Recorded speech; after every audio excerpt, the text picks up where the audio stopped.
Bismillahirrahmanirrahim. Assalamualaikum warahmatullahi wabarakatuh. Wabihi nasta'in wal 'aqibatu lil muttaqin wala 'udwana illa 'alal zalimin. Wassalatu wassalamu ala asyrafil anbiya'i wal mursalin wa ala alihi wa sahbihi ajma'in. Subhanaka la ilma lana illa ma 'allamtana innaka antal alimul hakim. Wala hawla wala quwata illa billahil aliyul azim. Alhamdulillahi rabbil alamin. Bertemu kembali dalam bicara ilmu PPD Tanah Merah. Syukur kepada Allah Subhanahu wa taala kita masih boleh berkongsi ilmu sebagai panduan, terutamanya untuk diri saya sendiri dan kepada warga pendidik semua. Syukur juga saya lihat semua pelajar-pelajar di sekolah, terutamanya di sekolah rendah, merasa suka dan bersemangat untuk ke sekolah, untuk belajar, untuk berjumpa rakan-rakan, berjumpa dengan guru dan berjumpa untuk menambahkan ilmu. Kerana hampir setahun tidak bertemu dengan guru-guru yang disayangi untuk menerima ilmu secara bersemuka.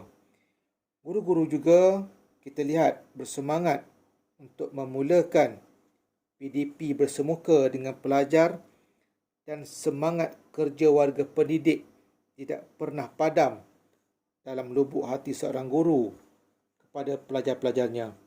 Alhamdulillah, realitinya sekarang guru-guru sudah boleh bersemuka bersama pelajar dengan SOP yang ketat dan patut dipatuhi supaya pandemik COVID-19 dapat sama-sama kita halang dari terus merebak.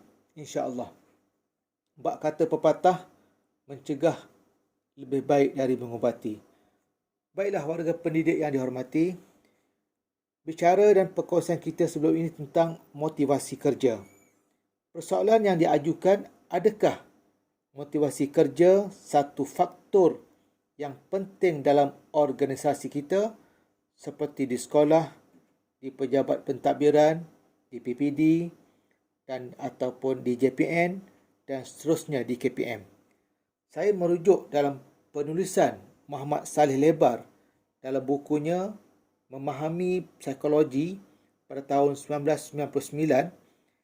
Beliau menyatakan bahawa motivasi individu banyak ditentukan oleh unsur-unsur fitrah yang terdapat pada manusia seperti potensi, kekuatan dan kelemahan, mental, emosi, jasmani, rohani dan perbezaan individu. Kali ini cuba kita pelajari yang manusia ini terdiri daripada 3 unsur, iaitu keperluan yang utama. Yang pertamanya, keperluan jasad atau fisiologi. Keperluan jasad atau fisiologi ini adalah seperti udara, makanan dan minuman, tidur dan rehat, tempat tinggal dan keselamatan. Setiap individu akan merasa terdorong untuk memenuhi segala keperluan tersebut. Motivasi untuk memenuhi keperluan-keperluan fisiologi ini akan terbentuk secara tersendiri. Yang keduanya, keperluan akal ataupun kognitif. Keperluan kognitif ialah keperluan kepada penerimaan ilmu atau pengetahuan, berfikir, pemerhatian, membuat persepsi atau tanggapan dan keupayaan seseorang individu untuk membuat spekulasi atau jangkaan. Imam Al-Ghazali ada menyatakan bahawa akal mempunyai daya lihat, namun masih banyak lagi hal yang tidak terjangkau oleh akal. Oleh itu akal perlu dirangsang, perlu digerakkan dan perlu diberi perhatian supaya akal kita betul-betul dapat berfungsi sebagaimana yang seharusnya. Yang ketiganya, keperluan rohani atau afektif. Rohani atau afektif juga mempunyai beberapa jenis keperluan yang harus dipenuhi. Antaranya termasuklah aspek keselamatan atau ketenangan, pengiktirafan, kasih sayang, kepercayaan, kepatuhan, persaingan dan perasaan dimiliki. Menurut Ibn Sina, setiap individu berhak mendapat keperluan yang seimbang di antara tingkah laku dan penghargaan emosi. Jelaslah bahawa motivasi sangat berkait rapat dengan aspek konsep kendiri seseorang individu. Sesetengah individu yang mempunyai tanggapan yang serong ataupun negatif terhadap konsep kendirinya memerlukan lebih motivasi dan layanan yang baik. Bagi individu yang mempunyai konsep kendiri yang positif pula, lebih kelihatan rasional semasa menjalankan tugas. Warga pendidik yang dihormati, pentingkah motivasi kerja pada kita? Kepentingan motivasi kerja terhadap setiap individu boleh dilihat dalam beberapa sudut. Motivasi akan menyebabkan individu sentiasa mempunyai minat untuk mengejar kejayaan sama ada terhadap benda atau individu lain.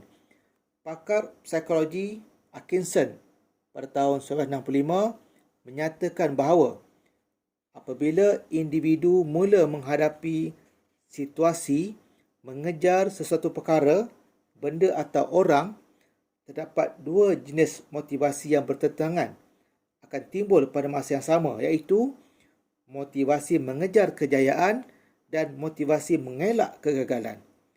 Fenomena ini dikatakan iaitu fenomena psikologi yang disebut sebagai konflik menuju mengelak. Motivasi boleh dianggap sebagai motif penggerak kepada individu dalam pengurusan organisasi untuk membangkitkan minat dan semangat. Motivasi ialah proses dalaman yang mewujudkan segala tingkah laku individu seharian. Tingkah laku yang dilakukan oleh individu berpunca daripada tahap motivasi yang ada pada diri seseorang.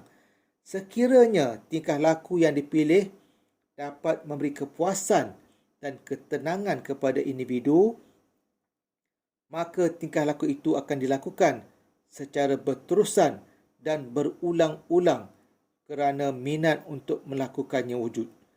Ini kerana minat akan wujud setelah sesuatu tindakan itu dapat memberi kepuasan di sebalik tingkah laku yang dibuat.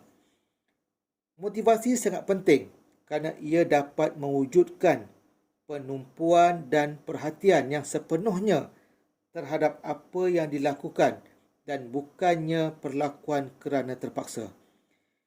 Individu yang mempunyai motivasi akan melakukan sesuatu tindakan secara bersemangat tanpa perlu disuruh-suruh oleh sesiapa. Di samping itu juga, motivasi sangat perlu kerana ia mampu mewujudkan nilai persaingan yang sihat dan positif di kalangan individu.